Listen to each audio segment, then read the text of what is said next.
So, that last game really got under my skin, huh? Yes, Final Fantasy XIII was a huge disappointment to me, and back in 2010, I won't lie, I was pretty sad about how the game turned out. Why? Because in my heart of hearts, I knew that the series would never be the same. And I was right. The series quality continued to go down. 13 was bad, but later that year they would release the next installment in the franchise, Final Fantasy XIV. And right out of the gate, it had some of the worst reviews I had ever seen a Final Fantasy receive. Critics calling it a shallow, slow, grind-heavy MMO that without complete reworking was unlikely to ever be fun. This game was so bad that Square Enix actually issued an apology for the game's poor quality, with CEO Yoichi Wada actually acknowledging the Final Fantasy brand has been greatly damaged. Yeesh. And keep in mind, this was before All the Bravest. Ugh. Basically, it wasn't a great time to be a Final Fantasy fan. The only game I enjoyed playing during this time period was Final Fantasy III, and I don't know if that should count since it's technically a game from 1990. When I really think about it, the last time I enjoyed new content was in 2004. Fast forward to 2012, and that's 8 long years of mediocrity, disappointment, and outright awfulness. The series I knew and loved had fallen from grace. And hey, it's not like I didn't have any good RPGs to play. Dragon Age, Persona 4, Lost Odyssey, anyone?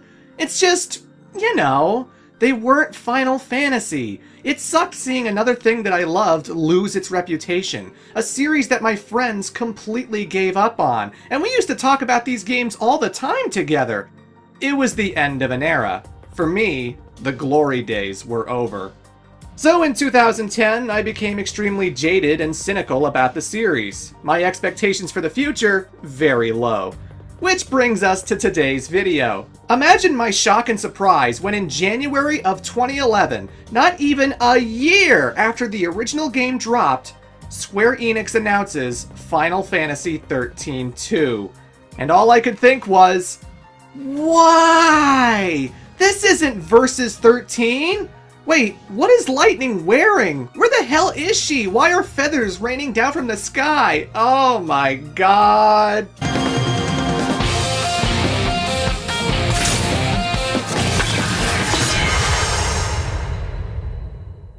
I guess I shouldn't have been surprised. They didn't exactly take long to announce X-2 either.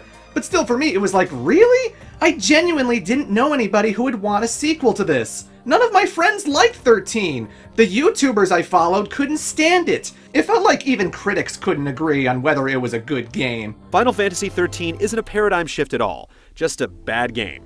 It received a great score from GT upon release, but the game has no defenders among the current staff. I did discover the 13 fandom eventually, but that's only because the children finally grew up and now they use the internet. I kid.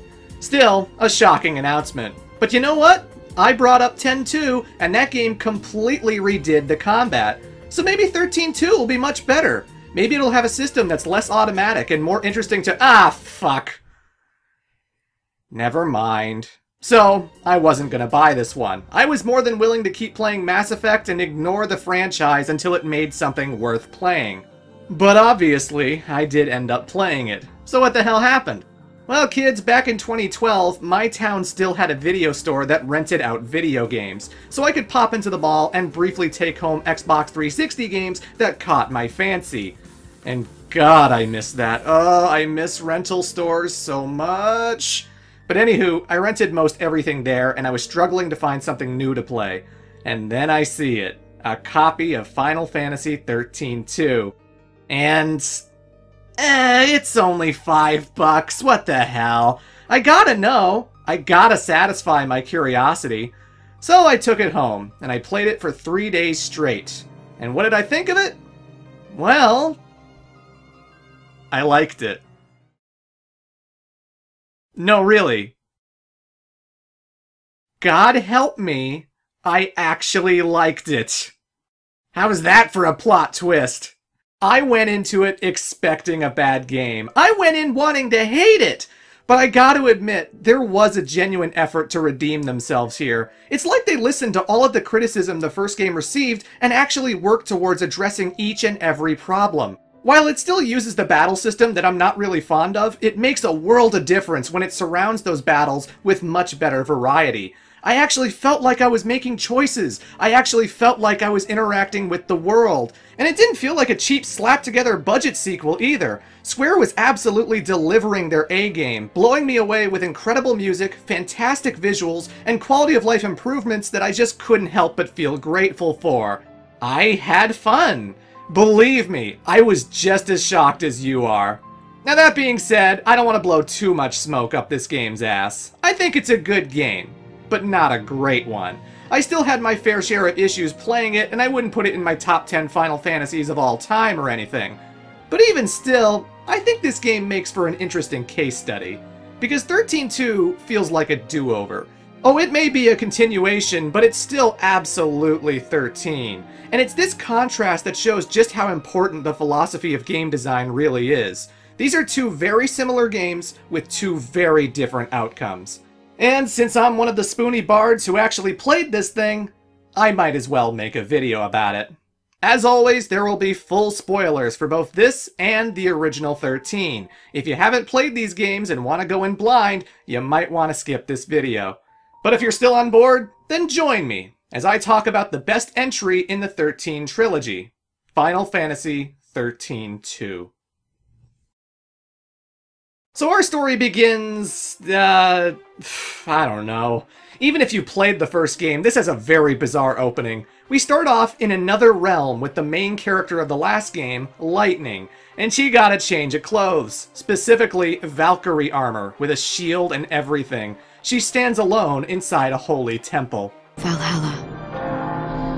The currents of time do not touch its shores. Divine Etro, go peacefully to your rest.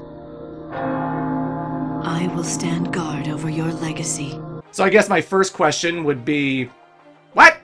Also in Valhalla is an edgy purple man. He stands on the beach, lowering a woman into the water. This woman then disintegrates into dust, and then somehow Purple Man summons an army of giant insects from out of the ocean. This prompts Lightning to also summon an army of monsters, as well as some Eidolons from the city's main tower. Warrior goddess. Now we cross swords! And then the game just turns into Advent Children bullshit. The monsters are fighting, Lightning's riding around on Odin's horse, Purple Man calls down meteors to drop on everybody, Lightning's defying gravity and wall jumping off of rocks, then the dude summons his own Eidolon in the form of Chaos Bahamut, and Lightning runs all over the island fighting this thing off. Impressive. Save it.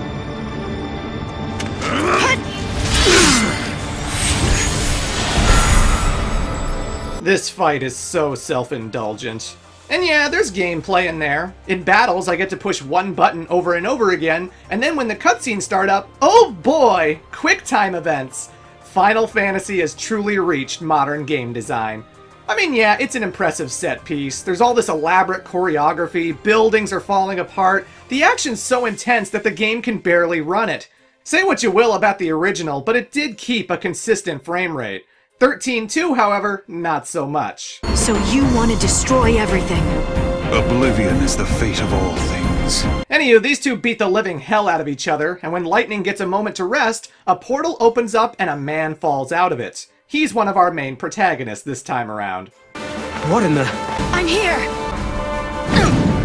Where am I? Valhalla, you prayed for a miracle, and that brought you here. Or am I wrong? How did you know? From Valhalla, I can see everything. Oh yeah, Lightning? Then can you see why kids love Cinnamon Toast Crunch? Anywho, this guy's name is Noel Kreis, and since he was blessed by the gods and found his way into Valhalla, Lightning appoints him a special task. This is not your battle. There's something else I need you to do. What? Bring my sister to me. Her name is Sarah. But why me? Because you're the only one who can. You crossed the void and made it to Valhalla. You can find Sarah. And together, you can change the future. I can change the future? And in order to help the guy on his quest, Lightning even supplies him with a companion to help along the way. And this companion is actually a cute, fluffy Moogle. Mog the Moogle, actually. And for whatever reason, Mog can transform into a bow and arrow. Well, that's one hell of a transmogrification. Kill me. Enjoying your little chat. Caius? These two seem to know each other, but there's no time to chat as Caius summons a big fuck-off meteorite that will destroy the portal Noel needs to escape. So he jumps and lands in the magical gateway.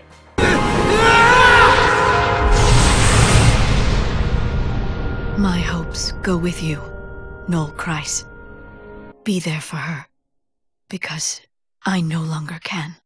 And say goodbye to Lightning because she disappears for most of the game. Yeah, she's not the main character, and you'd probably think otherwise considering the trailers were all about her. The title logo is her fighting Caius. The box art is just Lightning standing there, exactly like the first game. But nope, she's gone. She passes the adventure off to Noel and her sister Sarah, which I'm not particularly bothered by. If they want to change up the protagonists, well, cool. Hell, it might as well be the girl who spent the entire last game in a crystal coma. But still, I'm sure this was quite the surprise for some. I mean, even XIII-2 didn't hide the fact that the game was about the Gullwings. But I digress. That whole prologue sequence, it was all a dream that Sarah's having in present-day New Bodom. The present being 3AF, 3 years after the fall of Cocoon. Now, I'm not going to recap the first game, that's what the last video was about. But I do have to talk about the ending again. As you know, our heroes battled Bartandalus, who became Orphan, the one thing sustaining Cocoon. They also briefly turned into Seath until a miracle happened and brought them back to normal. When Orphan died, Cocoon fell out of the sky like a meteor from hell until Fang and Vanille activated their Wonder Twin powers and became Ragnarok. And together they managed to create a gigantic crystal pillar which now holds Cocoon in place. The world was saved! Though with the Fal'Cie gone, things were definitely going to change. Fang and Vanille remained crystallized inside the pillar while everyone else was free, no longer bound to their curse. The brands were gone, not just for the party, but for Zaz's son Dodge and Lightning's sister Sarah. All's well that ends well. At least, back then it did. But when XIII-2 begins, there's one detail about the ending that's different. And what's different is that Lightning didn't make it. Yeah, Lightning did not survive. Well, that's strange. I remember how the last game ended. And I'm not the only one, because Sarah does too. She very clearly remembers reuniting with her sister, and then in an instant, she was just gone. And Hope, Zaz, and Snow all remember differently, like she never made it out alive at all. How peculiar. And then time passed. With the Cocoon Fal'Cie gone, energy, food, everything humanity took for granted was no longer there. When Cocoon fell, there was absolutely collateral damage, and some of the cities were fucked. The seaside city of Bodom, Snow and Sarah's home, was no more. And so all of the villagers who lived there, including Nora, decided to relocate and live in a new village on the surface of Grand Pulse. And the name of this new village? New Bodom. Boring. So things have changed and it's relatively peaceful. But for Sarah, she still dwells on the fact that Lightning disappeared. Where's Poochie? Everyone else just thinks that Sarah is traumatized, clinging to a false hope. But there is one person who still believes her. Sarah, I believe you. Your sister's alive. She's out there somewhere. When I come back, it'll be with Lightning. Then there's no way she can say no to us getting married. Okay. And don't worry, it's still Troy Baker and Laura Bailey reprising their roles. Let's just hope Sarah doesn't find herself a golf club. Anywho, finally we reach present day. Sarah's just woken up from her dream of Noel, Caius, and her sister, when all of a sudden... Such a strange dream. Where did these clothes come from? Oh, Sarah, this is a sequel! You can't go on without your fan service outfit! But yeah, a meteorite crashes, and then the village finds itself attacked by a whole bunch of hideous monsters. Sarah's about to be eaten by an insectoid herself until Mr. Handsome shows up. You want her? Then you're gonna have to go through me! Can you fight? If I have to? You're gonna have to. And this is where we get to our first proper battle. Luckily this time around, the game lets you have magic and paradigms right from the get-go, so you don't have to wait 2 hours just to earn experience. What a compliment, I know. But Sarah gets acquainted with Noel, who confirms that everything in her dream was real. Lightning is alive, and she sent him to retrieve her. They decide to investigate the source of the monsters, and along the way, make some discoveries. I just didn't think it would be that beautiful. Cocoon, I mean. It's exactly like in the legend. Seems funny to call it a legend. It's only been 3 years. How do these plants grow so fast? Some spots seem to have sped forward centuries. But other parts haven't changed at all. How many years has it been since Ragnarok appeared and Cocoon fell? Well, it's 3 AF. So that was 3 years ago. For me, all that happened 700 years in the past. I was born and raised in another time. 700 years in the future. I'm the last of humanity. So yeah, Noel's from the future, and there's a lot of time shenanigans going on. Different timelines blending together, monsters being called out of time-space, and it's all thanks to the gateway that lies underneath the meteorite, something Noel recognizes as a time gate. And the only way to pass through these things and arrive at a new destination is to find trinkets that don't quite belong, nearby objects referred to as artifacts. And they explain all of this in cutscenes, by the way. I didn't have to read a data log to understand what's going on. It's not a dream or a lie. I know my sister is alive out there. I've made up my mind. You and I, we go together. And this is the basic premise of the game. Sarah and Noel are our main characters, and they're going to be collecting trinkets and hopping through time gates to end up in different eras of history. And so they find themselves leaping from time to time, striving to put right what once went wrong, and hoping each time that the next leap will be the leap to lightning.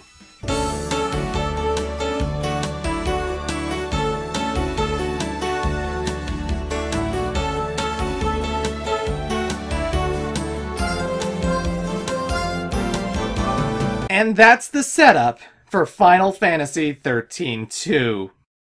Okay, so where to begin? I guess I'll start by saying that this game's opening is so much better than the originals. The biggest takeaway I had was that the pacing was a lot more thoughtful. It starts with the big bombastic fight between Lightning and Caius, but then the game immediately has Noel and Sarah meet up and start battling together. Which is great, because we don't waste time getting into it. These are the only party members you have. We don't spend the opening constantly bouncing between 6 different characters who are all boring to use because the game won't let you play around with its core mechanics yet. From the get-go, they have magic, and you can customize their paradigms however you like. And the battles don't feel pointless because you're actually getting stronger from the experience you're collecting. So that first hour is a good tutorial as you fight tons of enemies, learn how to navigate the world, and then finish things off with a boss fight. Right on! But then the game changes it up. After reaching the time gate, we cut to the next day, and now we get to relax a little. The game gives us downtime so we can explore New Bodom. We actually get a break from the fighting to walk around and talk to all of the villagers for some world building. Holla fucking Luya, it's an RPG all of a sudden. And look, I'm not just picking on 13 when I celebrate this very basic thing. There are tons of RPGs that lack variety, games where you never interact with the world, games that think they can hold your attention with battles alone. I mean, I guess it depends on the game, but hey, I'd rather play 13-2 than I would Mega Man X Command Mission. And I'm a hardcore Mega Man fan, so you know that means something. I just found it so charming. One thing I like is that the story is interactive. The cutscenes still play out like they did in the last game, but this time around it'll occasionally stop to ask you what Sarah and Noel should say next. What's with the new style and threads, Sarah? Not exactly a dress-up and hit-the-town kind of occasion. Let's see, they fell from the sky. I don't remember putting them on. Ooh, we have a winner! You want to try them on? They might look better on you. I don't think so. Wouldn't want to show you up or anything. And you know what? Kudos to Yuge here. That was a good response. This is the most likable I've ever found the members of Nora. The dialogue doesn't take itself as seriously this time around, and it leads to some fun character moments. In fact, there was this one time the game completely caught me off guard. So I'm playing and Noel asks Sarah who Snow is, and because I'm boring, I just chose the straight answer that I would probably say in real life. He's my fiancé. He's off trying to find lightning for me. And okay, that was a scene. But then, after I beat the game, I watched someone else play it on YouTube. And there are other options like, he's my hero, he's the most important person in my life. And then there's, he's like this really cool guy, which at the time made me think, yeah, I want Sarah to be an airhead. But but I was not prepared for how it actually plays out. He's just this super cool guy, you know? He doesn't care about the way he looks, but that just makes him so much cooler. Maybe we should... And he's not just kind, he's reliable too. He always means what he says, and you can totally trust his word. I mean, he's my hero. Oh, and I know you're thinking no one's perfect. I know he has his flaws, and sometimes he makes me so mad, but I love that about him too. No other guy can compare to my hero. He has this amazing body, and his face is so handsome. He's tall and broad, and he makes me feel so safe. Oh, and even though he's big and tough, he can be so adorable. That's my Snow. You done asking? I'm done. Yeah, thanks for all the detail. I didn't edit that audio. The game actually sped up her dialogue. That's funny and endearing. God help me, I enjoyed learning about the characters. Finding out that after Snow left, Nora adopted a cat to replace him. Finding out that in the last 3 years, Sarah got her teaching degree and now she teaches to all of the children. And she's apparently a very strict teacher, as she earned the nickname Meanie Miss Farron. No doubt a trait she picked up from her sister. So obviously, I had to go all in on that shit. Listen up, mister, and you listen good. Start talking or your homework gets tripled. No! Please! Please! Anything but that! Not exactly making friends, are we? And talking to NPCs actually helps you learn more about the world. Like, I'm sure some of you have been wondering, how come Sarah and Noel can perform magic in combat? They're not l'Cie, so how are they doing that? Well, after talking to LeBro, you find out that after coming to Pulse, some people just inherently develop magic. No, really. Apparently Grand Pulse has something in the air. So people came, and now they can shoot fireballs out of their fingertips. Okay. It's a bullshit excuse, but they kind of put themselves in a corner with how the last game ended. They lost their brands! How do you do a sequel unless you only play as l'Cie? So this was the next best solution. And while there are still Pulse fal'Cie around, apparently they just fucked off and left. And again, you learn this from talking to people. It's much more preferable to gain information by engaging with the world. No data log required. I don't have to learn about fal'Cie, l'Cie, Cocoon, Psycom, Sanctum terminology because they abandoned that shit. And the game actually tells its story better. It's a perfect setup because Noel's from the future and Mog lives in Valhalla. So they can tell Sarah, and thus the player, what's going on at any given time. And when nobody knows what's going on, we get to find out together. I was never confused playing this game. And considering it deals in time travel, that's actually impressive. It just felt like a proper game, you know? I went to the beach and there's a woman sitting there who's misplaced her medkit and asks if I can look out for it. Boom! A side quest 80 minutes in, of which there are plenty scattered throughout. And you know what else didn't hurt? Listening to a great soundtrack.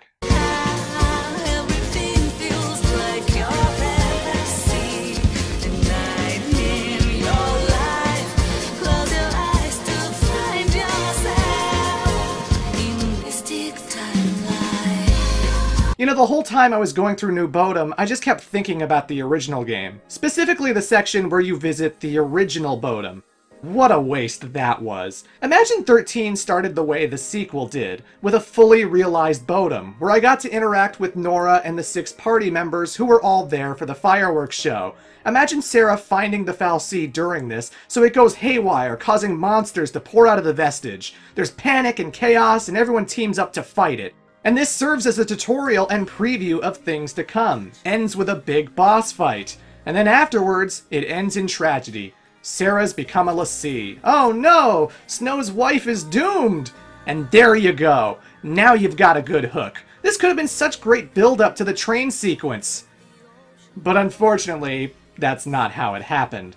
But I don't want to be a fanfiction writer and talk about what 13 could have been. The whole point of the spiel is that the sequel started off really great. And it's only the tip of the iceberg because this game has so many quality of life improvements that it turned me from a hater to a fan. At least, for this entry anyway. So let's talk about that by moving on to the gameplay. Once again, Sarah and Noel spend the entire game hopping through time gates, visiting different eras, not only to find more artifacts, but also to help fix various paradoxes and problems that come up along the way.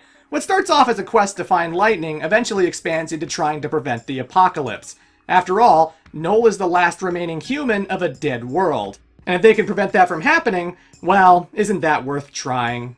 13-2 is a very episodic game. Like, it literally tells you which episode we're in whenever you reach a new area. In 5AF, our heroes try to save a whole bunch of researchers from a giant mechanical robot. In 200AF, they have to repair the goddamn space-time continuum. In 400AF, they find that technology has become so powerful that the world is run by a rogue AI. A lot of wacky adventures that do contribute to the plot, but they're mostly just stepping stones to finding the artifacts, and thus finding lightning. In fact, every time you boot up the game, Final Fantasy XIII-2. The story so far. it actually recaps what happened last. So that's fun. Final Fantasy XIII-2. The story so far, Cabal. The game is broken up into different areas. You have a time gate map that you slowly work your way through, and every time you visit a new location, it'll tell you when you're going to the Vile Peaks, or the Sunlit Waterscape, or Lake Brescia, isolated maps that you enter and exit the same way. And those names should sound familiar because this game has a lot of returning locations. This sequel did come out 2 years after the last one. It was kind of expected that they were going to reuse assets. But that being said, the level design is so much better. We all know why 13 was a slog. It was nothing but lawn hallways with no variety that made every single location feel the same. Creatively bankrupt and mind-numbing to go through. And while 13-2 certainly has more freedom, it still has tons of maps that are just as linear as any other game in the series. When you arrive at Lake Brescia, everyone is going to activate the device that weakens the giant, then defeat said giant to collect the artifact and move on. It's not a gigantic map. While it isn't a hallway, it does branch off into tunnels and stuff, it's not hard to explore mostly every part of it. But it's all in the details, my friends. This place starts off with the Academy base. It has tons of people there who can fill you in on what Cocoon's like in 5AF, how the Academy is run, and some even have side quests to help you earn extra gil and items. A lot of the items aren't hidden in plain sight. If you're not paying attention, you might miss out on transparent boxes that Mog the Moogle can interact with. Leave it to me, Kupo. See, he has this power to restore items that, due to paradoxes, are out of phase with the current timeline. If you're not taking in the sights or paying attention to your surroundings, you might miss out on a really helpful accessory. And beyond that, there are more fun ways to interact with the environment. You can now ride chocobos in most areas, and besides the obvious things like moving faster and avoiding battles, it's also fun to ride them because they can jump high and slowly glide down when they do. So if you experiment a little...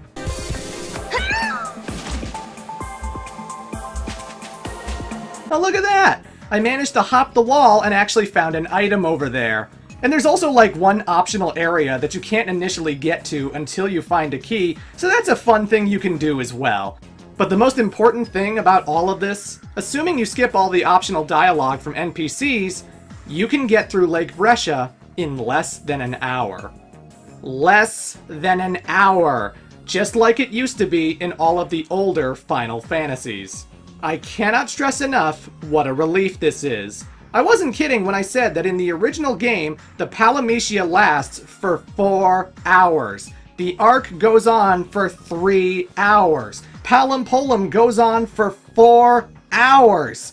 And none of those places have chocobos to ride. None of them have people to talk to. None of them have the amount of depth that Lake Brescia does in the sequel.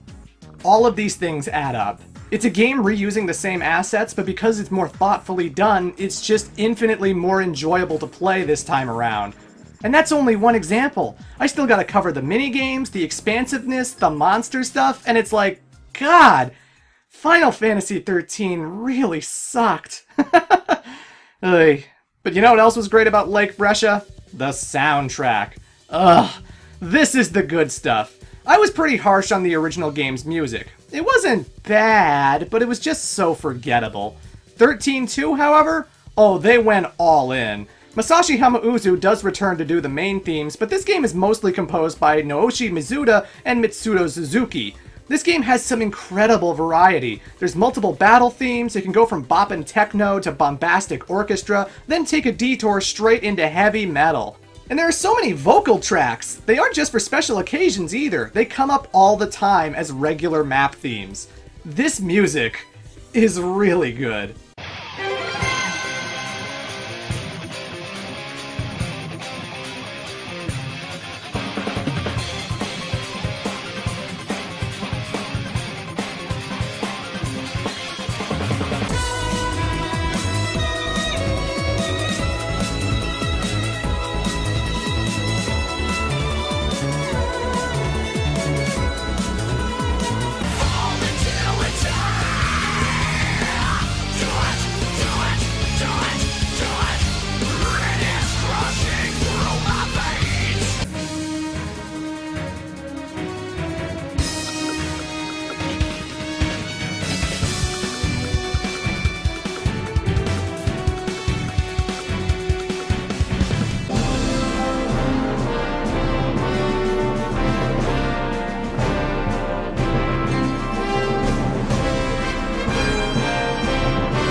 And don't worry, I didn't forget about the Chocobo theme. Seriously, if you've never played this game before, you need to hear this.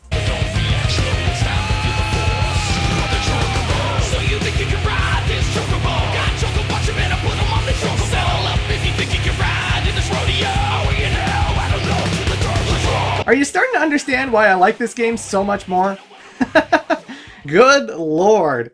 But you know, this video's gone on long enough and I still haven't addressed the elephant in the room. That elephant being the battle system. Again, it's very surprising that they didn't pull a XIII-2, because it's a game that's using the same engine, the same enemies, the same everything, and you'd think they want to avoid repeating themselves and make you fight those same battles in a much different way. Instead, it's a big case of deja vu, except now there's a few new enemy types and a lot of quality of life improvements. Which is good, because that means this script will be easier to write, because I don't have to repeat myself too much. It really is the exact same battle system. It's mostly automatic and you're going to be hammering auto battle the entire time. Until you need to do a paradigm shift which switches your characters to the same 6 class types as before. Commando, Ravager, Sentinel, Medic, Synergist, and Saboteur. They didn't come up with any extra class types, so there's no new strategies to play around with. And the best way to kill enemies is to raise their stagger meter, which once again gets filled quickly by magic. The higher the stagger, the higher the damage. If you've played the first game, you already know what to expect. Well, sorta. Since the characters are no longer l'Cie, you're not going to be taking advantage of Eidolons anymore, nor are you going to be engaging in Eidolon battles. Thank God. But you are going to be controlling something else. Not a summon, but rather your third party member. So after entering the Brescia Ruins, you come across your first battle. And the opponents are a Zwerg Scandroid and a feisty little kitty cat named XIII-2. After you defeat them, they turn into white crystals. Servant of time, daughter of chaos, unto the world unseen, the untamed you guide. Guide the untamed? Your power over monsters, Kupo. So apparently when Lightning bestowed her sister with the fan service dress sphere, she also gave Sarah the ability to control monsters. I guess that's just something you can do when you become a Valhalla Valkyrie. But these monsters are the third party member. The original game had you fighting in groups of 3, but since we only have 2 main characters, they did something unique with the third slot. You're not just going to be fighting all kinds of different enemies, you're going to be collecting them as well. So we kind of have a Pokemon thing going on. Although you're not going to be catching them with Pokeballs or anything. Nah, you just gotta beat them up like normal. You're not always guaranteed a capture, but the monsters have chance percentages for whether they'll turn into a white crystal or not. Sometimes you capture them on the first try, and other times you'll grind 10 battles until they finally join you. And believe me, size doesn't matter. It can be as tiny as an imp or as gargantuan as a behemoth. Hell, you can even battle wild chocobos on the map and recruit them as well. And there's a payoff for that, but I'll save that for later. Each monster is broken up into different class types. So XIII-2, for example, is a medic. When brought into battle, it'll be using healing magic and nothing else. It can't do physical attacks like a commando, and it can't shield people like a sentinel. But luckily, the third slot can be switched out for one of 2 extra monsters in the middle of battle. You can only bring 3 of them. And because you have to customize your paradigm loadouts, you have to decide very carefully what monsters are appropriate with Noel and Sarah's classes. And for the most part, they act just like any other party member would when you get in there. But they all have extra abilities. This is utilized through synchronization. The more you battle, the more this gauge, the Feral Link, fills up to enhance your monsters. When it reaches maximum, you can then activate that special skill whenever you want. The gauge stays filled between battles, so it never goes away until you use it. But man, depending on the monster, it is fucking sweet. I had this one imp named Gremlin, who upon synchronization, inflated and grew gigantic to jump on and flatten the enemy it was going for. I had a medic named Flanator, which is basically a big tall flan with a police siren on its head. And this guy ruled because every time I was in a pinch, I could use his synchronization to perform a group heal, restoring so much of my health that I could quickly switch back and deliver more beatdowns. And then there's this Ravager bomb named Cloudburst. This little D&D die might not look like much, but when synchronized, it explodes on the enemy to deliver damage, and then the explosion actually buffs the entire party, granting them boosts to their physical defense, magic attack, I mean, you name it. Considering how many monsters you can tame, there's a lot to experiment with here. And each of them have different passive abilities too, where one might be better at staggering things, one might have permanent auto haste, one might have 20% extra health. And those little details are worth remembering because you can give monsters extra passive abilities. How? By feeding them other monsters to absorb their skills. Yeah, you can totally capture rare monsters just for their skills to eliminate and dispose of them to power up some fucked up Frankenstein monster. The Uba monster. I get to play God like a mad scientist. And that is really fun. You're mostly going to be doing this in the post-game because when you're 10 hours in, there's only so many monsters you can play around with. I had a game plan, so I didn't change my party up all that often. Even still, this system is easy to get absorbed with. I could see people spending hundreds of hours just to build their perfect monster party. It's a great addition to the game. One of many. So let's just get all the quality of life improvements out of the way. Number 1, the paradigm shift is so much faster. In the last game, every time you switched classes, it took up to 3 seconds of the battle. That may not seem like much, but considering enemies could still kill you while you were transitioning, it was annoying waiting for the characters to stop doing their poses. In XIII-2, they cut out the animation completely. The camera angle doesn't change, you just see some rings envelop the party and boom, the flow of the battle is intact. Number 2, the leader character can die now. Yeah, this was by far the most requested feature. Nobody likes trial and error gameplay where the slightest misstep costs you everything. Why can my teammates die, but I can't? In XIII-2, should Sarah or Noel bite the bullet, you can immediately switch over to the other character and continue the fight. Because I didn't buy those Phoenix Downs for nothing. And when you restore a dead teammate, you can actually switch who the leader is to regain control of that person. I'm not stuck with Noel just because Sarah fell down, you know? Number 3, the Crystarium. Yeah, your characters still gain Christogen points in battle, and once again you use those points to enhance your abilities in the Crystarium. However, this is a vastly improved menu that doesn't waste your time with a slow, tedious connect-the-dots pathway, and it has way more freedom than ever before. Admittedly, when you start the game, both Sarah and Noel only have 3 class types that they can grow. Just like the first game, but at least this time you paid the same amount of CP for each of the 3 pathways. The CP requirement will always be the same no matter what you pick because it's tied to your current progress, not how far along a skill tree you've gone. Which was good because 2 hours in, I unlocked the next class type, and by hour 4, I had unlocked everything I wanted to use. And then it was all about prioritizing the pathways that I wanted Sarah and Noel to go down. I didn't want Noel to be a medic, so I barely leveled that up. Imagine that! 4 hours in, and I'm already growing the characters the way I want, with no level cap preventing me from making progress. I'm actually making choices! I'm not stuck in this 20-hour tutorial that decides everything for me. What monsters do I bring? What bonus should I unlock? Should Sarah focus on buffs or debuffs?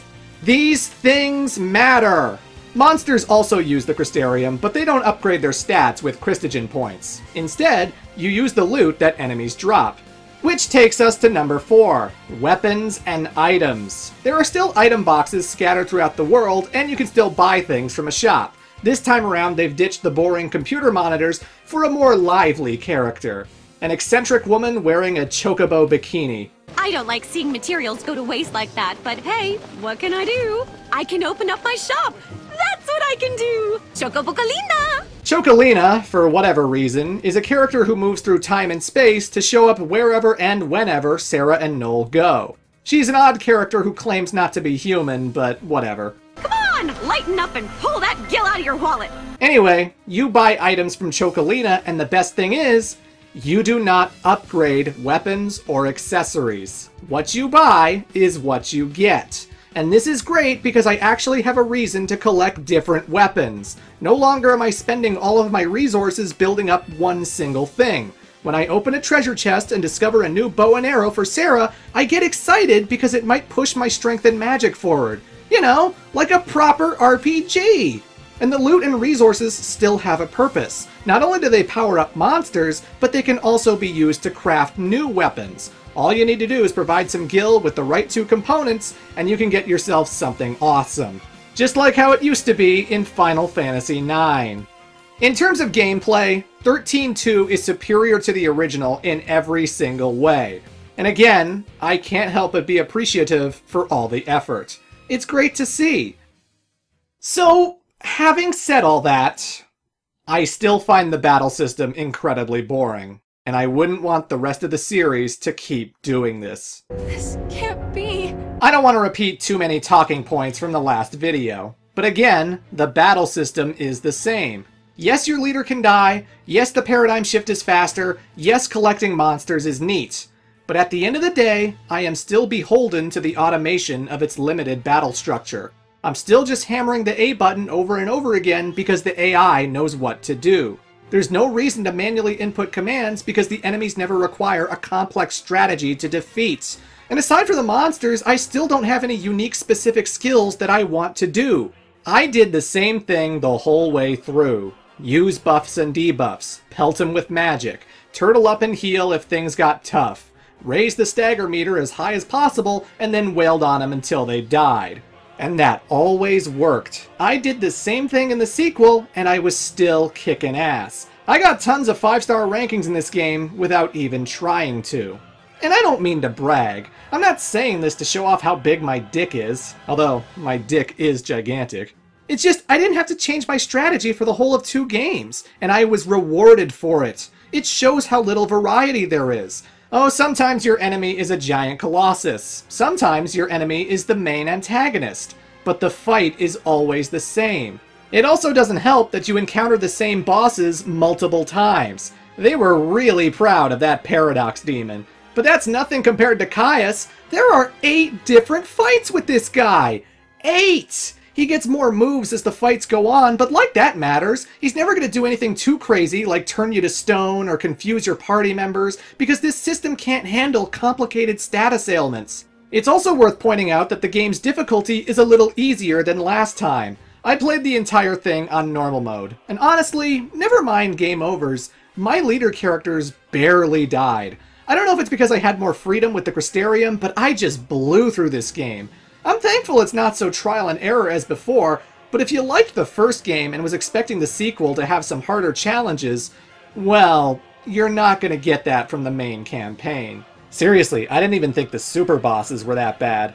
There are people who fight against the notion that the battles play themselves. I mean, game overs still happen, right? Knowing when to paradigm shift is the gameplay. If these characters can't get to a more useful role in time, then they'll die, and it was all on the player for not paying attention and reacting to the situation. And I guess, but after a certain point your brain goes on autopilot. The idea that these battles streamline the Final Fantasy experience. How? By making all of your decisions for you? Why do enemies have weaknesses if the AI is just going to take care of it anyway? The restorative items are barely needed because the party doesn't have MP, and they get fully healed after every battle. These fights never stop moving, and they throw so many fucking numbers on screen to indicate how busy this all feels. It'd be overwhelming if it weren't so simple to play. Because at the end of the day, I'm just reacting to the stagger meter. That's really all I care about. Say what you will about how archaic the original Final Fantasy is, but in that game, I put so much more thought into every single move I made. What party should I use? Should I risk using a spell charge? Which target should my warrior go for? When you make so many decisions going through a big long dungeon, coming out alive makes you feel like such a god. I would rather go back and replay that again than suffer another sequel with this empty battle system. Final Fantasy IV is how you streamline the series. It sped things up, yes, but it retained all of the status ailments and special skills that made this series what it is. XIII's battle system supposedly pivots the series into a more action-oriented style, but I'd rather play a Muso game because it requires more thought. I know what I said. Look, I'm glad Final Fantasy likes to experiment and change things up. There's nothing wrong with that. But when a game gets so many great reviews and praise from critics, it genuinely makes you worry that this will be the new series standard. And if you strip away thievery and blue magic and all the things that made this series what it is, well, I have to voice my displeasure. Because I don't want this. It doesn't make things more convenient, it just dumbs down Final Fantasy. Now, all of that being said, I still consider XIII-2 a good game. And I know that must be confusing, but look, they did get rid of the worst elements of that battle system. It doesn't have the cheap trial and error deaths, monster collection is addicting and fun, and I did enjoy growing my characters with the Crystarium. The game's paced well, the music is great, the exploration is better. In this case, it kind of feels like the good outweighs the bad. I used to find the battles frustrating. Now, I just find them boring. It's not enough of an issue for me to decide that this game isn't worth playing. Some people will accept this as comfort gameplay, and since it isn't the worst thing ever, then okay. Take it from me, kids. Boring is a very subjective descriptor. What didn't work for me might just work for you. This is just a theory, but I think there might be someone out there derailing history and bending the timeline. Yes, what is going on? So as our heroes hop around time trying to find lightning, they eventually arrive at Yasha's Massif in the year 10 AF, and it's there that we encounter a familiar face. It's been a while, Sarah. Hope? Is that you? Who's this? Oh, sorry, Noel, I haven't introduced you. This is the worst character ever! But yes, they run into Hope, who has certainly undergone a growth spurt. Turns out he's now the leading director of research at the Academy, and the Academy is basically the functioning government that took over for the Sanctum after Orphan died. Their goal? To unlock the secrets of Grand Pulse and help humanity evolve without the Foul Sea. Hope joined up with the Academy, hoping to fix the strange paradox happenings. Why? Because everyone is gone. It's been years since you last saw Sarah. Not just Sarah. Snow as well. And Saz and his boy. You all disappeared from my life. Oh, the party's missing? What are the odds? Anyway, it's here that Hope decides to show Sarah a special device, the Oracle Drive, ancient technology that somehow projects images of the future, like the time everyone defeated Orphan. Someone in the past recorded this vision of the future. Perhaps it was the Seeress Yule herself. Power to rule was passed down from one Seeress to the next. She was always called Yule. Okay, first off, how the hell does that technology record visions? Does it scan her eyeballs to get the data out of her brain? And secondly, that name may sound familiar, because Yule was the one who came up with the prophecies Bartandalus believed in. If you read the first game's data logs, she was actually mentioned by name. Being able to see the future is awfully dangerous. It can mess with people's heads. Tell me about it. And Noel knows her. But ultimately, they use the Oracle Drive to see two things. A vision of Sarah's dream where Lightning battled Caius, and another vision which reveals that Cocoon is going to fall again. The crystal pillar keeping it afloat will eventually erode and break apart. And when that happens, bye-bye. When is Cocoon supposed to fall? How many years? Is it soon? No, not for a couple of centuries. Oh, that's a long time from now. I mean, none of us will even be alive to see it. But others will. It doesn't have to happen. No, we can change the future. We can stop Cocoon from falling and make your world a better place. We can at least work to mitigate the damage. If we begin our research now, we have time. And so Hope goes forward into history with the goal of preparing humanity for the world's inevitable destruction. That's how you can tell this is a fantasy game, because the people of Cocoon actually listen to their scientists. Please stop reminding me of real life, game. No one needs 10 years worth of toilet paper, Kupo. No one. The government is evil, Kupo. Humans are evil, Kupo. I said stop it! Anywho, the entire time that Sarah and Noel are fixing the timeline, they're also being spied on and followed in every single era. Observed by the game's main antagonist Caius, and the girl Noel knows all too well. Eventually, everybody crosses paths. Yule! I am not the Yule you know. You must understand, there are many Yules.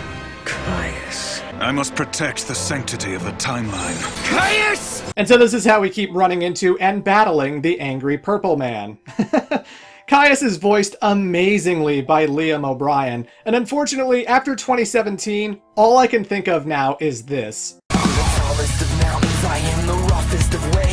I'm the toughest of terrors, I am the darkest of days. I'm so sorry that I'm a Sonic fan. But yes, Caius and Yule are reoccurring characters who pop up quite a bit. sometimes together, sometimes separately. And Noel knows the both of them personally because they all used to be a happy trio together in the world of Ruin. Something that's mentioned in passing, but gets further elaborated on as the game continues. Well, Noel and Caius know a Yule, but there have been many Yules throughout history. The girl keeps getting reincarnated the exact same way, and apparently with the exact same clothes, too. How's that possible?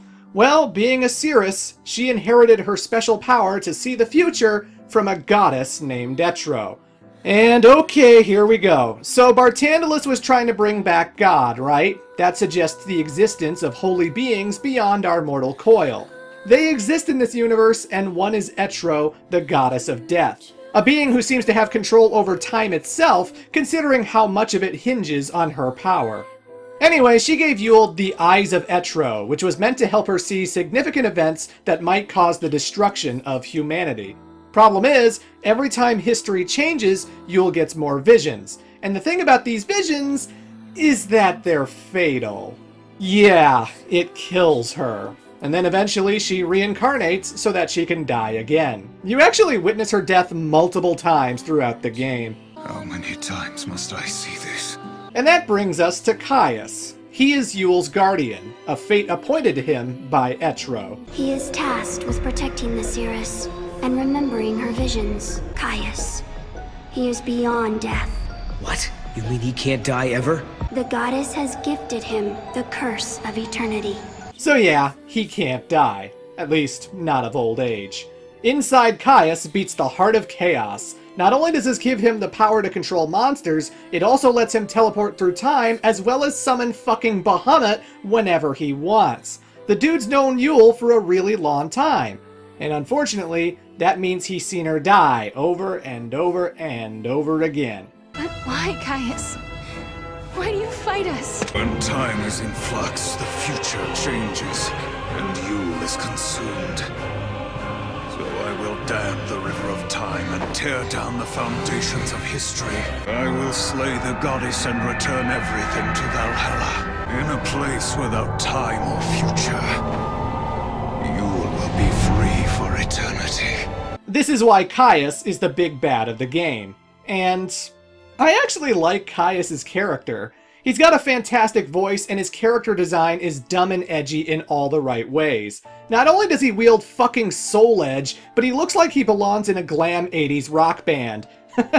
But by far, he is the most compelling villain in this whole entire trilogy. He's certainly more interesting than Bartandalus, a guy who just wanted to kill everybody because it gets him rock hard.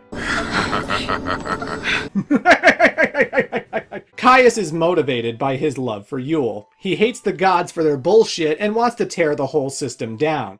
Considering he's lived through the end of the world, I doubt he sees much difference in erasing the flow of time. What do they have to lose? Not only is that fun motivation, but he also serves as a distorted mirror image to Noel.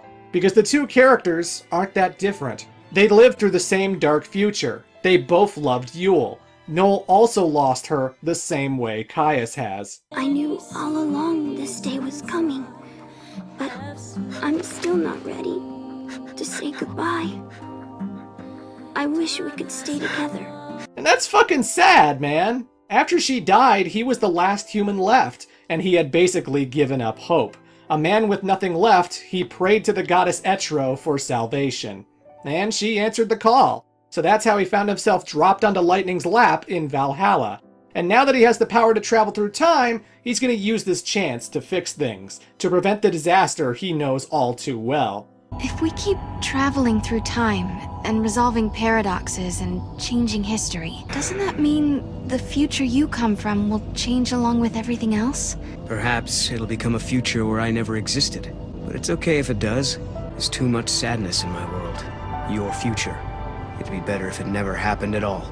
And that's interesting too. Noel is fine erasing his own existence as long as the world survives, as long as Yule is happy. Despite the dark future he comes from, he still has empathy for others. He still knows how to crack some jokes here and there, and he still has a positive outlook on life. Which is the complete opposite of Caius. I will kill the goddess and set Yule free. You think any of that will make Yule happy? Do you really? I don't want to please her.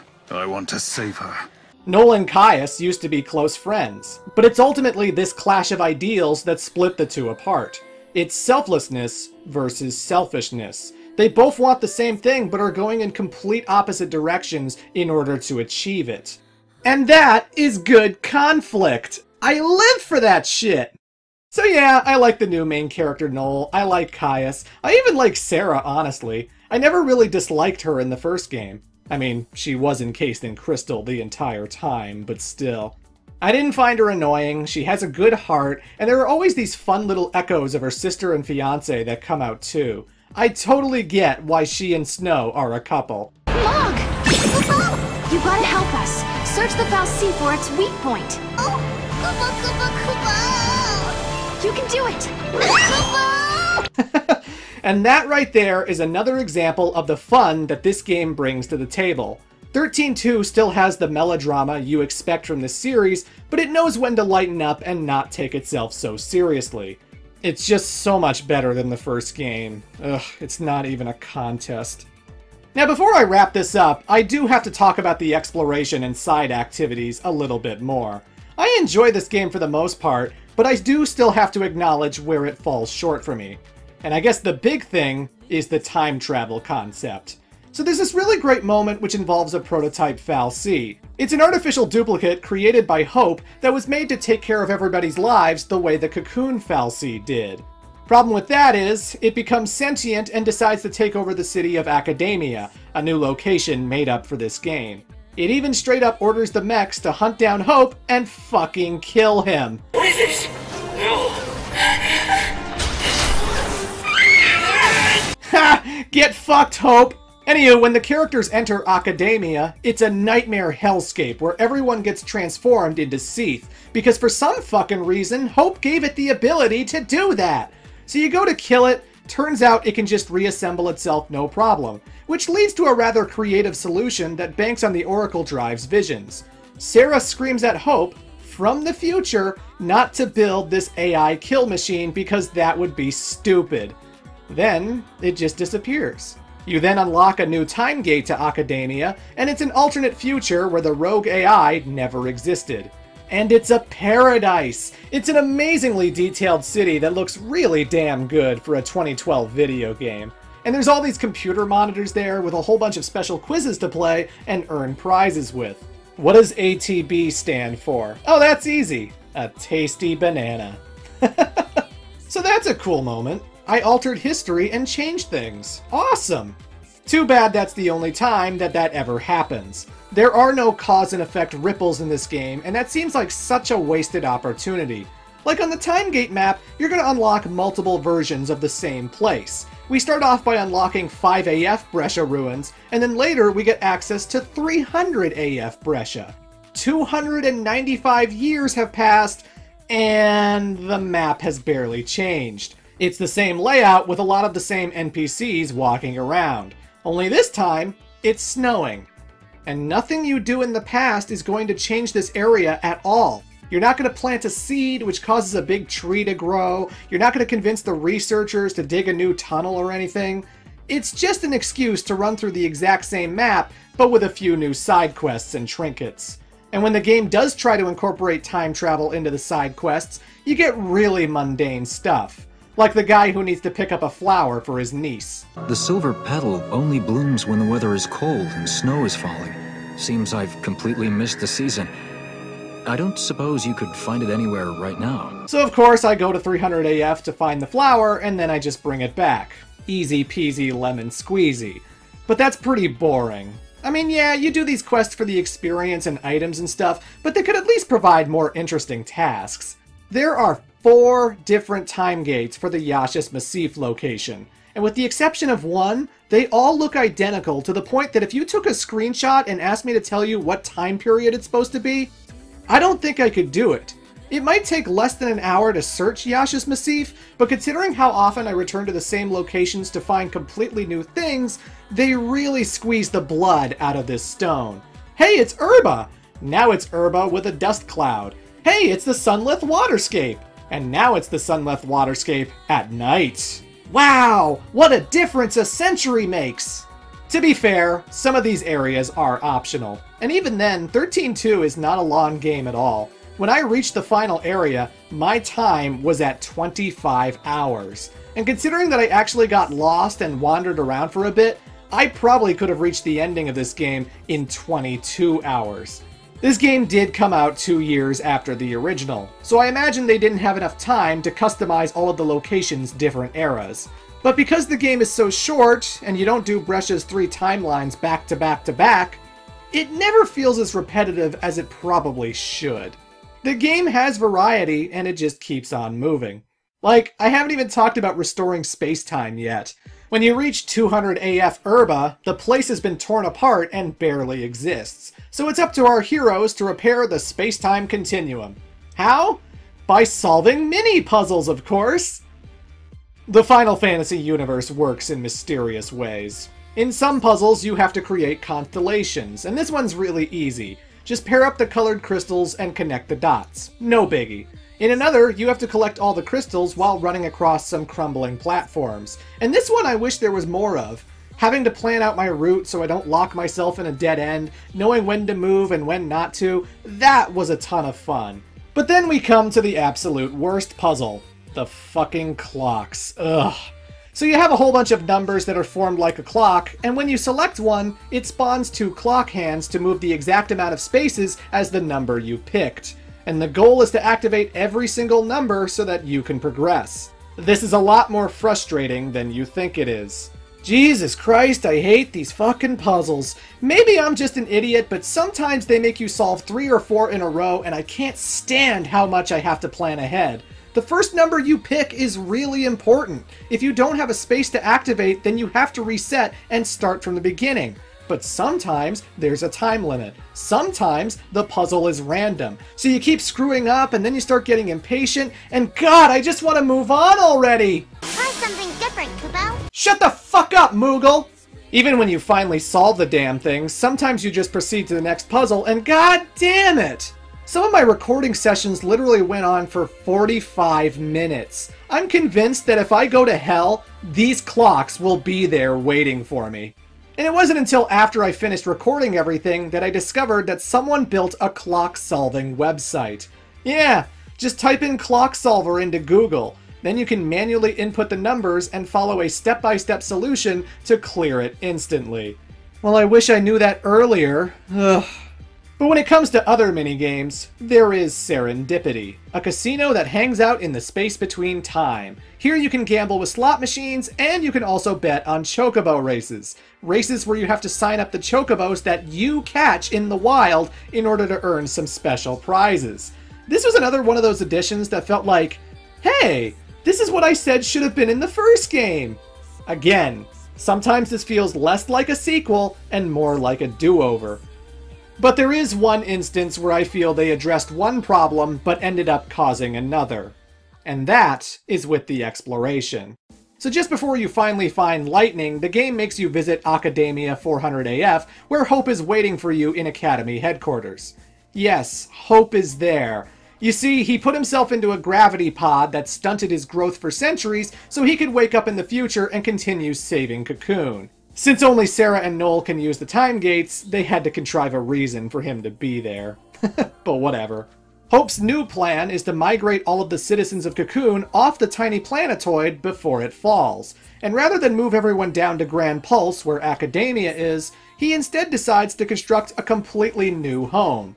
Another tiny planetoid. But without the fal'Cie, it can't stay in the air. In order to levitate New Cocoon, Hope needs certain items called graviton cores, and these cores are scattered throughout different locations in different time periods. Luckily, the game points you in the right direction by telling you where and when these objects can be found. But it doesn't provide you with an artifact after the cutscene happens, so you leave the academy scratching your head going, I've never been to the 400 AF waterscape before, so how do I get there? And that's where the exploration kicks in. You need to return to previous locations and activate time gates you haven't gone through yet. Sounds simple enough, but eventually, during my search, I come across a new time gate and... a wild artifact is required to open this gate. Seek out wild artifacts from different times and locations. And this right here is where some people dropped off and quit the game entirely. I mean, look, it's great that the game has this moment. The story goes away and now you're actually participating in a scavenger hunt. The worlds are so expansive, the complete opposite of the boring hallways we saw in the last game. You're going to be combing over every corner of the large field in the Acolyte Steppe, looking in every alleyway of the gigantic Academia. Sometimes there are puzzles to open passageways, you get to platform up trees and swing on vines, and the levels are just so much more interesting this time around. But it's also easy to miss stuff, and making the mandatory wild artifacts just some random trinket lying around in God knows where is incredibly frustrating. They give you hints about the graviton cores, but they don't give you hints on the artifacts themselves. I can't unlock new locations because I don't have the keys, and finding the keys is like finding a needle in a haystack. I checked everywhere I could, backtracking through every map, staring at every wall, and while I was completing side quests and finding other useful trinkets, I wasn't getting anywhere. Jesus, just going through Academia Bad Future was a pain in the ass because for some reason you can't avoid battles with the Seath. So anytime I wanted to check out one side of the map, I had to fight so many damn things just to get there. Eventually I lost my patience and decided to look up a guide, because if they're not going to nudge me in the right direction, then they need to make it simple. I didn't know where to go at first in Final Fantasy III, but the maps aren't so big and everything has a purpose. People tell you what you should be looking out for. None of the NPCs in 13-2 talk about seeing a wild artifact. Instead, they just talk about wanting to fuck Hope. My husband is worried because I carry around a picture of Mr. Estron with me. I bet he's jealous. And sure enough, there is one in Good Future Academia, just hiding in an alleyway somewhere. It's practically invisible and there's nothing that would draw you to that part of the map. But then I read the guide and discover this really bullshit one in the Acolyte Steppe. You have to make your way over to the lake and go to the very edge of the cliff. Then you have to look down with your camera in order to see it floating on a ledge down below you. Really? I'm sorry, but I was looking everywhere for these damn things and that is just way too cryptic. And I need these to finish the game. And I know, it's not that big of a deal if you know what to do. These artifacts are simple to collect on a second playthrough. But it doesn't change the fact that for the first time in this retrospective, I had to consult a guide just to finish the game. I recorded hours of footage of me wandering aimlessly, trying to find something to do. That was a big waste of my time. Even just putting up a simple checklist on the map could have helped brought a little direction.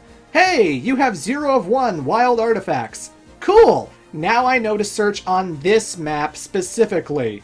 It's great that the game has exploration, but I know tons of people who gave up on the game here. And unfortunately, it is but a preview of things to come. Ugh. But yeah, that's basically everything I wanted to cover. Some of the cutscenes have QuickTime events, but you don't actually get punished for failing them. Doing them perfectly just nets you some items, like cosmetics for your monsters.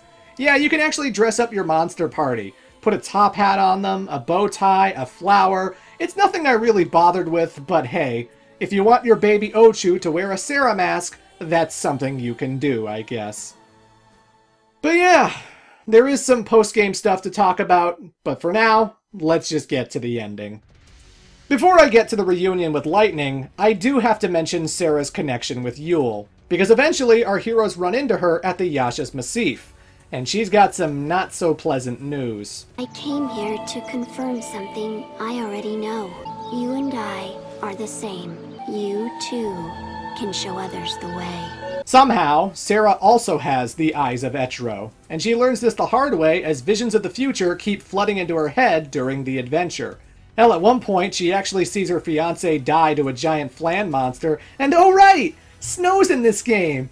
You know, being a sequel to Final Fantasy XIII, it really doesn't use the characters all that much. At least in Final Fantasy X-2, you constantly ran into Wakka and Kimahri and Cid and everyone that was a part of the 10 universe. And they actually did things with those characters. But here, everyone from the original 13 is either dead, frozen in crystal, or a glorified cameo in the sequel. Snow's here in Sunleth Waterscape, and when you go to leave, he fades out of existence because of the time paradox. And that's it. With the exception of alternate endings, he never shows up ever again. What the hell? Snake, what have you done? You've created a time paradox. Oh, and Snow's in the future because Lightning gave him time-traveling powers like she did Sarah. But like, if he's not going to come back and help defeat Caius, then it doesn't really matter, does it? And then there's Zaz, who just shows up in an airship out of nowhere to fly our heroes to the final boss. That's his first and only scene. Even after you beat the game, he does not come back. What a waste! That could have been anybody flying the ship. I don't know, it just feels kind of weird. Wouldn't you think that the natural progression of the story going into a sequel is in trying to bring back Fang and Vanille? Because it always felt bittersweet that they didn't get to celebrate with the rest of the party. They actually make a cameo too, but it's in a dream world, so they're kind of not really there, and they're still stuck in Crystal when this game ends, so whatever. I know this game was made with a continuation in mind. This isn't the end of the 13 story, but I don't know. Wouldn't fans still want to spend more time with some of their favorite characters? I mean, I'm not complaining too much because I do enjoy the new cast. I like what they do regarding Noel, Yule, and Caius. I think that's a strong relationship to center the story around. Makes for a great dramatic finish. I also enjoyed the character of Alyssa, Hope's assistant who follows him through time. She would just be a regular anime waifu in any other game, but here she's actually implied to be a paradox herself. Someone who died during the initial game's purge. But thanks to Caius' time meddling, she's managed to escape death. And realizing that our heroes are correcting the timeline, it actually gives her motivation to sabotage the group. I really enjoyed that. I just wish she had more to do. You never see her again past an alternate ending, and maybe she should have been a boss fight or something. But either way, I like all the new characters. And I still enjoyed the story for the silly popcorn adventure that it is. But, as a follow-up to the first game, fans might find it a little lacking. Data logs be damned. The more we change the timeline, the more history changes. And the more you see, the sooner the visions will destroy you. I understand, Noel. But it doesn't matter. I've already made my decision, and we're going to change the future. But Sarah... So after collecting the graviton cores that Hope needs to levitate New Cocoon, they eventually arrive 700 years into the future, at the World of Ruins New Bodham. And finally, they find what they were looking for. I've been looking everywhere for you. Where have you been? What was that dream you made me see? Why did you make me come out here? Just listen, Sarah. I'll explain everything. Okay, so here's what happened. During the final battle for Cocoon in the original 13, all the death and destruction Bartandalus caused did indeed summon Etro. It was Etro who saved them from turning into Seath, and it was Etro who helped Fang and Vanille become Ragnarok. The souls of the dead then moved on to the afterlife and into Valhalla. But because so many people died, Valhalla's gateway stayed open a little longer than Etro wanted, and it allowed something to escape. What is that? Watch out! The events of that day tore open a portal to another world, and from the depths of the rift appeared a darkness that had no place in our world. An irresistible force that dragged me away to the edge of time. The darkness caught me in its embrace and wrote me out of history. So Lightning ends up in Valhalla, manages to find Etro's throne, and upon approaching it, gains the omnipotent ability to see everything that's ever happened during the course of history. And Etro likes what she sees, so she gives Lightning a fresh change of clothes, complete with a naked Sailor Moon-esque transformation sequence. Because of course she does. The goddess was fading away. If her spirit should cease to be, the world would descend into entropy. I made my choice. And that's how Lightning went from being a regular soldier to the guardian of God. If she were to disappear, there would be nothing to stop it. What would happen to the world then? Chaos would infect everything. It would become pure entropy, without life, or death, or time. That's what Caius is after. So Lightning explains that Caius' plan is to basically do exactly what Bartandalus did. He wants to crush the old Cocoon with the new Cocoon, killing as many people at once so that the gates of Valhalla stay open and unleash all the chaos into the world. She also explains, with very little elaboration, that there are technically two Caiuses that need to be fought. one in Valhalla and one in the real world, which explains why Lightning can't just solve this on her own. She needs Noel and Sarah's help.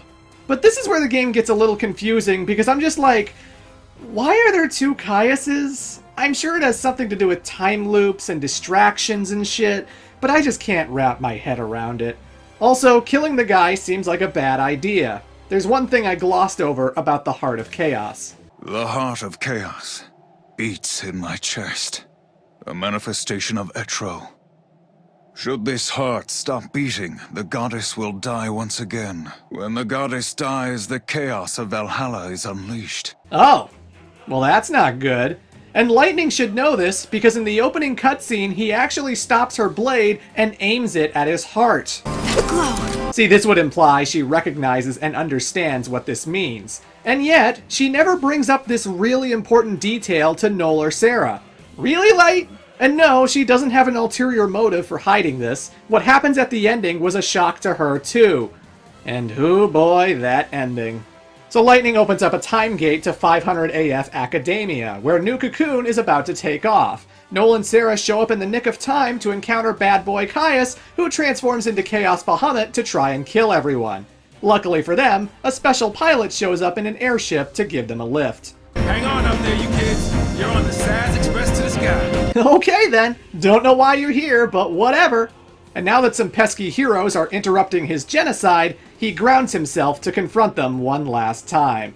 Even if you save your future, you will not survive to see it. I know the truth, Caius. I know that every time I change things, I lose a part of my life. But don't you see? I'm here to protect the future. And I will! How very noble of you. But you shall die first. Final boss time. Nothing too special at first. Again, you fight Caius so many times that these battles feel identical to each other. I got very used to his resurrection animation. Resurrection! After a grueling battle and a bullshit stunt involving jumping sideways off the ship, Caius manages to open a portal in the sky. He retreats into it, with our heroes chasing in turn. Are you ready? Yeah!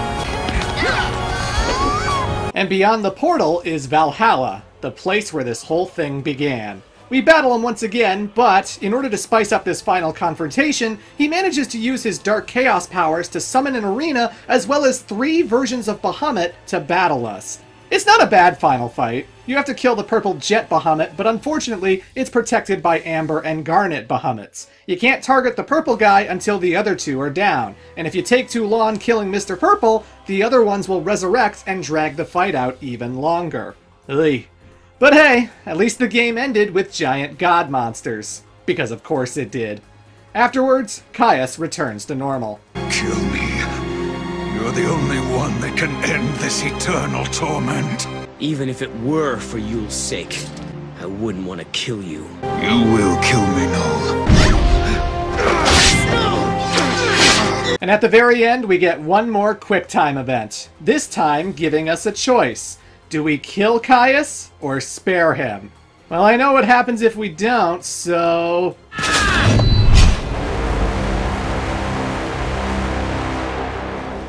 Give it up. I won't do it. Impressive. No! You must bear the burden. The eternal paradox. Caius! Well, so much for that choice. And yeah, Caius could have just killed himself this whole entire time. And if you're saying, well, he didn't want to die, he wanted to stay alive for Yule. Keep watching. I stand by what I said. You've resolved the final paradox, Kupo. Paradoxes are resolved. The gates will disappear soon. So this will take us to 500 AF. I guess that's where we'll be living now. Once the gates disappear, everyone stays where they are. I bet Snow will be waiting there, Kupo. Or you just stranded his ass in the fucking void. And considering he doesn't show up in this ending, that might just have happened.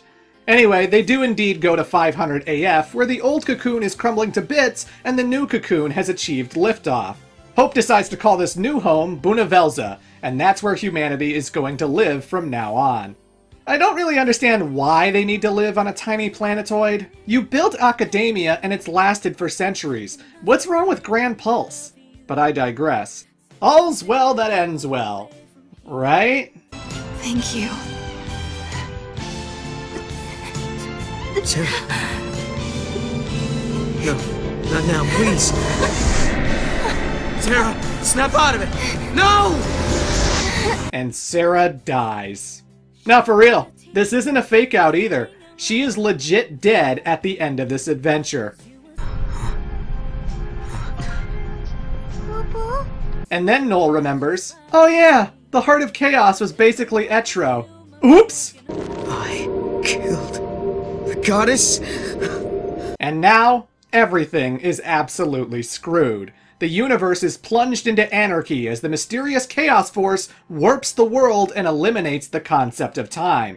It merges Valhalla with the land of the living and completely disrupts life for everyone who lives in it. And at the end, we see that lightning has been crystallized, frozen in place, unable to stop whatever disaster awaits them all. Oh, and if you're a completionist, the game does have an extra epilogue.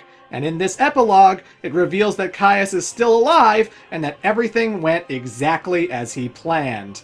Apparently death is meaningless in Valhalla, so he never actually died. Fantastic. And that's the conclusion to Final Fantasy XIII-2. To be continued. I remember when I first beat the game, I genuinely didn't expect it to end on a cliffhanger, because I couldn't believe that Square Enix would bank on fans wanting a third game. This could have been a good standalone story, but no, they just had to sequel bait. They had to make the 13 franchise even bigger. Hey, you still haven't finished Versus 13! Why don't you focus on that? Ugh. But the game doesn't quite end here, as there is a lot of post-game content. After you beat the game, you unlock a special fragment skill that allows you to change the course of history. And that means you can go back to previous episodes and challenge some of the bosses again in order to unlock bonus endings. Non-canon endings, but endings all the same. And this is a carryover from another beloved Squaresoft RPG that I can't believe I haven't referenced yet. Of course, I'm referring to Chrono Trigger. If you're unfamiliar, Chrono Trigger is one of the best Super Nintendo games ever made, and it's a brilliant JRPG that centers around time travel. The battle system's fantastic, the characters are great, the artwork by Akira Toriyama is legendary, and the game practically popularized the concept of New Game Plus. By replaying the game with high-level characters, you're allowed to beat the game at different points, thus creating a whole bunch of different finales. And XIII-2 does just that. Like at first, we needed to tamper with a switch in order to weaken the giant Atlas robot that was terrorizing the Brescia ruins. Well now, we're much stronger. So how about we take this thing on for real? And upon defeating it as is, you unlock a bonus ending where Sarah and Noel decide to single-handedly end the Colossus Wars that initially brought down Cocoon. I'm not going to spoil these endings because that's something you can discover for yourself. But hey, there are new secrets to find and harder challenges to conquer, including super bosses that I actually bothered to take on this time around. In fact, I actually completed this game. I got every single achievement that the game had to offer, something I can't say about the first game. It's addicting trying to find every single fragment and thus unlocking all of the bonus skills like making more money or reducing enemy encounters. I don't love the battle system all that much, but this is the most fun I've had completing a Final Fantasy game since Final Fantasy X. It doesn't have any of those bullshit completion issues like X-2 and XII had. You can replay any chapter that you want, so nothing in the game is permanently missable. It also gives you an excuse to try out different dialogue when you're replaying the story. What's with the new style and threads, Sarah? Not exactly a dress up and hit the town kind of occasion. What if I said I was wearing this to get your approval? Well, I'd say you have it, but don't let Snow know I said that. Okay, I better get going. Oh shit! I just ruined Snow's relationship! There's tons of stuff to do after the game is over, but if you're looking for even more bang for your buck, then you'll be happy to know that this is the first game in the retrospective to feature downloadable content. Oh boy, the dreaded DLC. Thanks to that, you can buy and dress up Noel and Sarah in a variety of different costumes. In fact, when the game was fresh, there used to be costumes from both EA and Ubisoft, because not only could you dress them up in N7 armor from the Mass Effect series, you could also turn Noel into a deadly assassin with a cloak from Assassin's Creed. Well, that's certainly a crossover. You can download a small campaign that explains how Zaz ended up traveling through time, but honestly, it only exists to let you play poker and unlock Zaz as a third party member.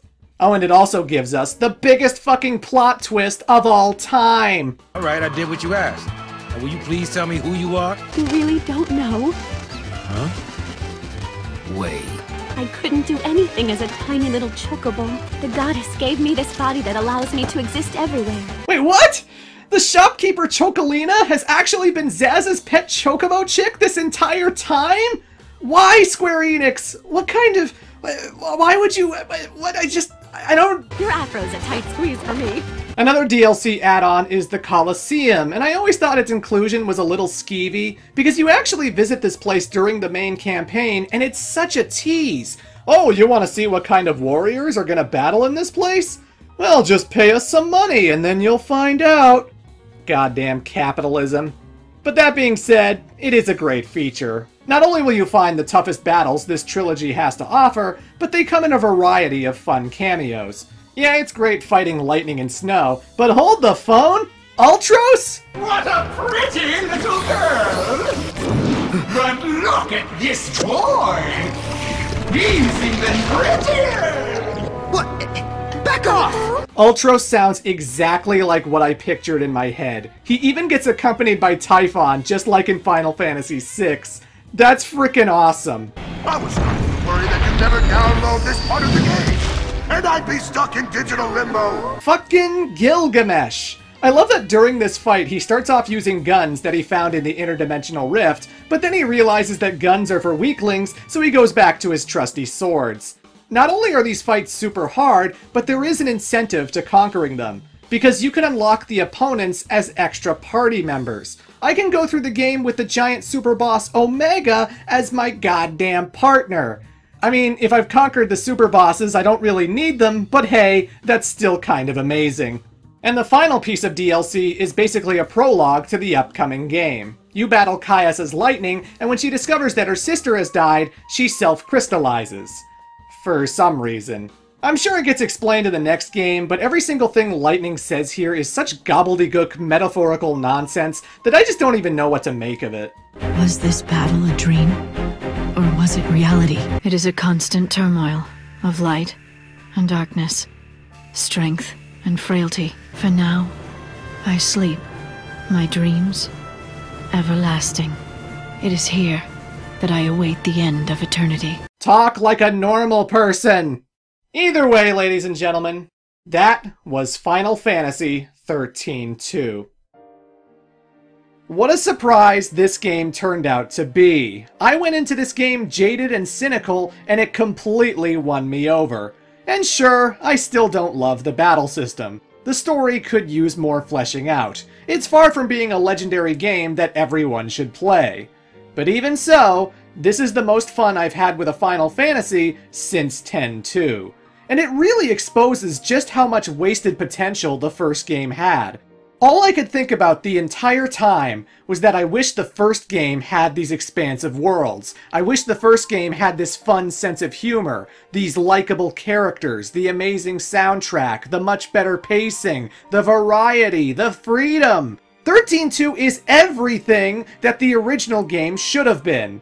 It's like comparing a game in its alpha stages to the finished product. And man, had this trilogy been more consistent, had every game felt like this one, I don't think it would have been as controversial as it was. What could have been, what could have been. This game was just plain fun. It reminded me why I enjoy this series so much. And it gave me a little hope for the future. I know, I like to live dangerously. If you can ignore the fact that it's the middle chapter of a pretty uneven series, I think you'll find lots to enjoy here. XIII-2 is easily the best entry in the 13 trilogy.